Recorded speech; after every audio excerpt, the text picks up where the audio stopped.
Assalamualaikum warahmatullahi wabarakatuh. My name is Nur Alia binti Othman. My matrix number CF190090.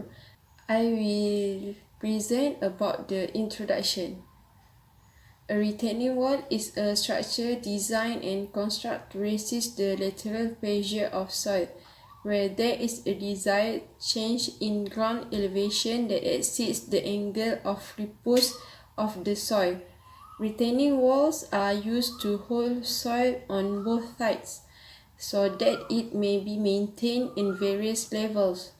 Retaining walls are constructs that are used to hold soil in place on a slope that it would not naturally follow. They are commonly used to bond soil between two distinct elevations in parts of terrain with unfavorable slope or in locations where the landscape must be shaped and designed for more reasons such as hillside farming or roadway overpass. Recognizing and counteracting the tendency of the retained material to migrate downslope owing to gravity is the most important aspect in appropriate retaining wall design and construction. This results in lateral earth pressure behind the wall,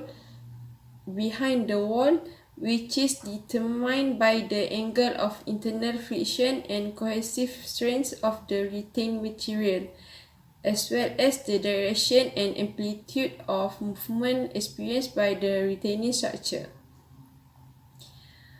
A cantilever retaining wall is attached to the foundation by a wall. A cantilever wall holds back a lot of soil and it must be well engineered.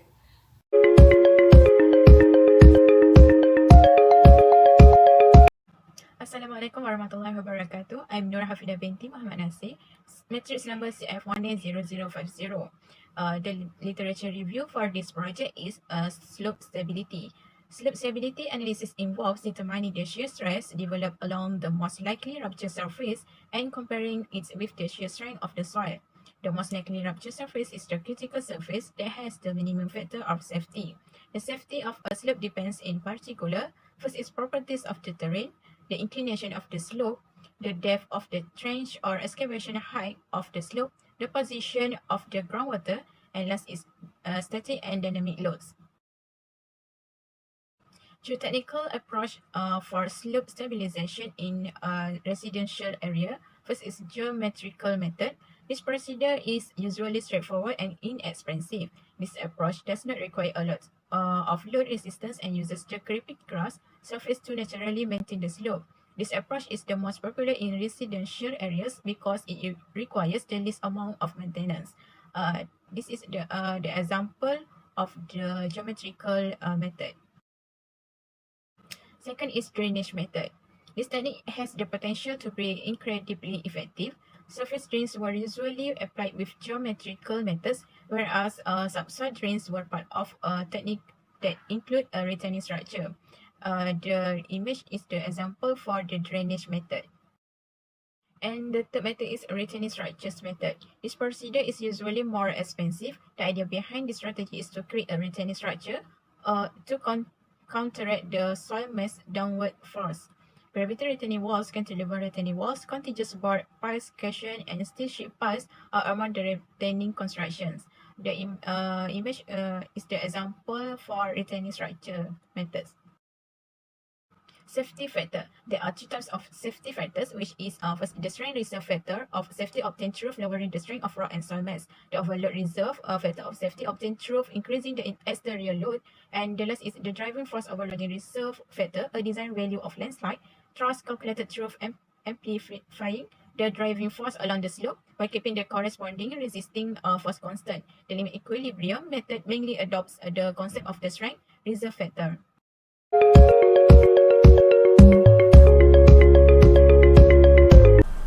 Assalamualaikum warahmatullahi wabarakatuh. My name is Nur Aimaliana binti Rahman, matrix number CF190080. Now, I will continue the presentation about the proposed technique of slope stability. So, for purpose technique of slope stability, we choose the structures retaining method. Structures retaining method are used to retain soil or rock mass. They are commonly used to retain changes of ground elevation and buttress the toe of slope. There are several types of retaining structure. First is gravity retaining walls, cantilever retaining walls, anchors and reinforced soil structures, and lastly gabion retaining walls. Then, the type of structure retaining method that is suitable to be used according to the given problem is cantilever retaining wall. Cantilever retaining walls are often composed of reinforced concrete and work on the principle of leverage, with the stem acting as a cantilever fixed at the base. And why cantilever retaining wall is used? Because it uses a retaining structure to overcome the repulsive force of the soil mass in this condition. In accordance with the physical characteristic of the soil at the scene is thought to be closely related to the overall slope stability. The sandy soil structure increases the porosity of the soil, at the same time accelerates the infiltration process during heavy rains, resulting in soil failure and slope failure.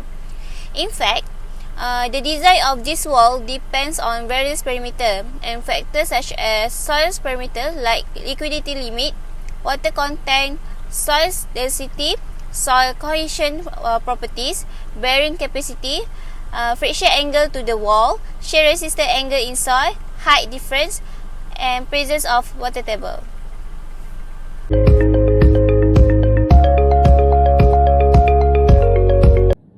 Assalamualaikum. My name is Noshuhani binti Puari, and I will continue to present about the application of slope design by Public Works Department Malaysia Standard, or which is known by as JKR. So the following slope design guidelines are need to be used in combination with other relevant technical guidelines such as Technic in combined with other geotechnical standard including the Geo Hong Kong standard and British standard. So the first one guideline is firstly we need to do engineering geological mapping and investigation, which is to assist in establishing the probable source of landslide. Discontinuity data for rock slopes and nearby rock exposures should be collected and analyzed. The second is earthworks, which is do fill material. Material utilized in the construction of field slope and embankments must be extracted from surrounding sections as much as possible. If crushed to a sufficient grading level with individual pieces not exceeding 100 mm in size, crushed stone retrieved from cuttings can be utilized as filler material. So the third one is analysis of settlement. Placement analysis for field slopes and embankments will be done based on the subsurface conditions discovered. Field slope and embankments must be built with a 90% settlement allowed. So the fourth one is slope stability analysis. A study of temporary stability of structure while it is being constructed must include both circular and non-circular analysis as well as multi-mode failure analysis. And any slope that is influenced by the surcharge load must be assessed with this surcharge load in mind. The next is rock slopes. The figure shows a geometry or degree slope, which is the A for rock slope, B cut slope, and C is causeway slope. All rock slope must be fully examined and planned as a starting point. Consider 4V, this 1H for grade 1 weathering, and 3V, 1H for grade 2 weathering. It must be modified with better gradient and or stabilization approach if the analysis reveals that it is unstable. The next is a cut slope. Minimum width of 2 meter berm and maximum height of 6 meter berm are required on any untreated slopes with a safety factor greater than 1.3. For treated slopes, the global factor of safety must be at least 1.5. And for the maintenance reasons and to avoid risk to users, maximum number on cut slope must be limited to 6 berms. And the next is causeway slopes and embankments. Causeway slopes embankments that is untreated must have a minimum factor of safety of 1.3 and 2 meter berm width and 6 meter berm height. For treated slopes, the global factor of safety must be at least 1.5. And the maximum number of berms for field slopes must be limited to 6 berms for maintenance and to reduce risk to users. The next is surface drains in the slope face must be placed in addition to regular cut-off drains, which is an interceptor drains at the top of the slope. Downslope surface drains are required on all cut and field slope surface. The drain will be cascade drains with hand drains to make future maintenance easier. This figure shows the example of slope surface drainage system. And lastly is subsurface drains, which is horizontal drains and drainage cover must be provided for cut and fill slopes and areas where the groundwater level is found to be high. And this is the example of horizontal drains referring to the TW standard.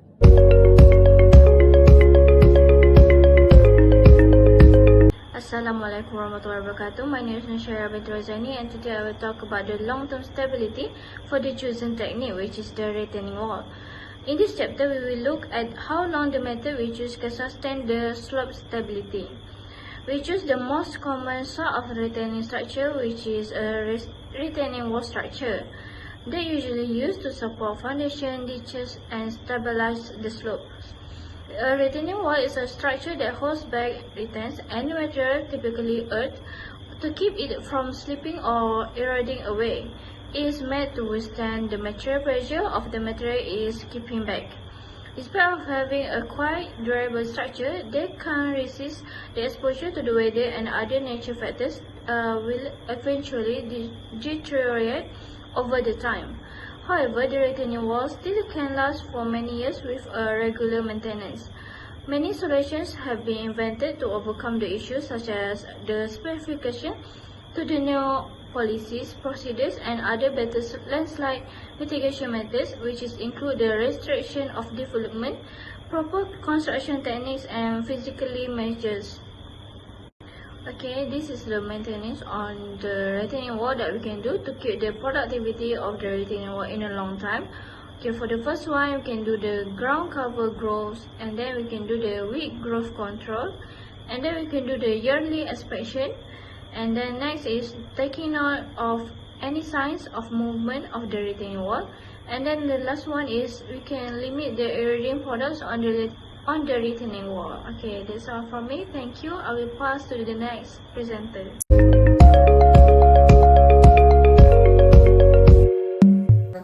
I will continue the presentation for the last part, which is conclusion. To obtain an adequately safe design, cantilever walls often require wall embankment on the order of 1.5 times the excavation depth are in the range of 15 feet or 4.5 meter, while deeper cantilever walls have been employed effectively with tiny sections. Horizontal movement should be monitored when constructing deeper cantilever walls. Less building material is required for a cantilever wall than a gravity wall. There are several considerations that will affect the material and type of wall you build, such as location, soil, design, which is wall reinforcement, and drainage. That's all. Thank you.